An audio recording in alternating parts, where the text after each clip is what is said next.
फटाक खबर सिर्फ 30 सेकंड में। डाउनलोड कीजिए तक ऐप।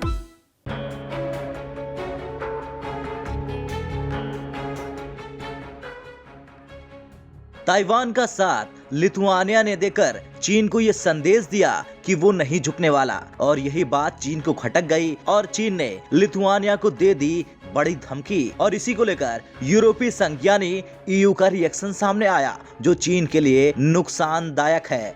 दरअसल यूरोपीय संघ को लगता है कि चीनी सरकार दुनिया के सभी देशों के लिए खतरा है, खासकर कि यूरोपीय देशों के लिए, और इसीलिए चीन को लेकर ईयू अब सख्त रवैया अपनाना शुरू कर दिया है। ईयू को ये अंदेशा है कि कहीं भड़कीला चीन तैश में आकर कारोबारी युद्ध शुरू न कर दे या फिर यूरोप में किए गए निवेश को रद्द कर दे। और इसीलिए हाल ही में चीन को उसकी असली जगह दिखाते हुए यूरोपीय संघ लिथुआनिया के मामले को लेकर विश्व व्यापार संगठन यानी WTO में चीन के खिलाफ एक केस भी दर्ज करवा चुका है, जिसमें चीन पर बकायदा तथ्य के साथ आरोप है कि उसने लिथुआनिया के प्रति व्यापार में भेदभावपूर्ण रवैया अपनाया है, जिससे ईयू की सिंगल मार्केट के अन्य यूरोपीय देशों के आयात को भी नुकसान पहुंच रहा है। दरअसल लिथुआनिया ने चीन के साथ कूटनीतिक परंपरा को तोड़ते हुए ताइवान में अपना कार्यालय चीनी ताइपे के बजाय ताइवान नाम से खोला। ताइपे के विल्यूनेस स्थित इस ताइवानी कार्यालय को चीन अपने साथ विश्वासघात के रूप में देखता है, चूंकि वह ताइवान को अलग देश के बजाय अपना अभिन्न अंग मानता है। नाराज चीन ने लिथुआनिया के राजदूत को बर्खास्त कर दिया है और अपने राजदूत को भी वहां से वापस बुला लिया है। चीनी विदेश मंत्रालय ने तो लिथुआनिया को यहाँ तक कह डाला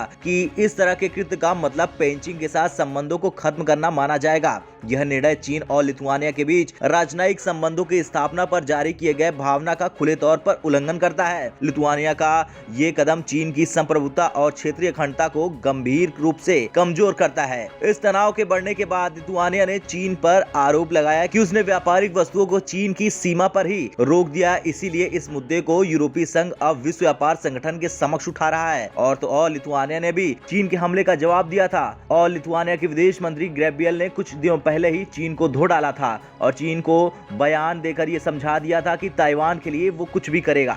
गैब्रियल ने साफ कहा था कि हम पूरे एशियाई और हिंद प्रशांत महासागर क्षेत्र में सभी के साथ करीबी संबंध चाहते हैं। लिथुआनिया ने हाल ही में ऑस्ट्रेलिया में एक दूतावास खोला था, एक अन्य दक्षिण कोरिया में भी खोला जाएगा और भविष्य में ताइपे में भी प्रतिनिधि कार्यालय खोल सकता है। खैर, बार बार की कोशिशों के बावजूद ये मसला द्विपक्षीय स्तर पर नहीं सुलझ पाया है। इसीलिए ईयू के पास इस मामले को अब WTO के पास ले जाने के सिवाय कोई और रास्ता नहीं बचा है। ब्यूरो रिपोर्ट, भारत तक।